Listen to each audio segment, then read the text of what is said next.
નમસ્કાર મિત્રો, વિડીયોમાં તમારું સ્વાગત છે। મિત્રો 2024 લોકસભાની ચૂંટણી આવી ગઈ છે, ત્યારે બનાસકાંઠાના ભાજપના ઉમેદવાર રેખાબેન ચૌધરી અને કોંગ્રેસના ઉમેદવાર ગેનીબેન ઠાકોર બંને ઉમેદવારોની સભાઓ ચાલી રહી છે। ત્યારે રેખાબેન ચૌધરી આ શું બોલી ગયા, જુઓ આ વિડીયો। ભારતીય જનતા પાર્ટી જે વચન આપે છે તે જરૂરથી પૂરું કરે છે અને ભારતીય જનતા પાર્ટી તો ધર્મના રક્ષણ માટે નિમાયેલી છે અને ભારતીય જનતા પાર્ટી ગૌ માતાના રક્ષણ સાથે પણ જોડાયેલી પાર્ટી છે અને આપણા ધાનેરાના મત વિસ્તારમાં આપણા ધારાસભ્ય શ્રી માવજીભાઈ પટેલ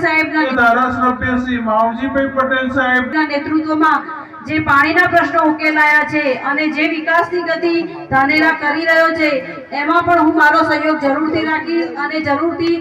વધુ પ્રયત્નશીલ રહીશ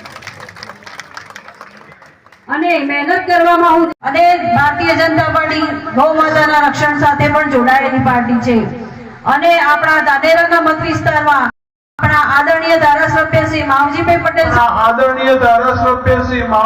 પટેલ સાહેબના નેતૃત્વમાં જે પાણીના પ્રશ્નો ઉકેલાયા છે અને જે વિકાસની ગતિ ધાનેરા કરી રહ્યો છે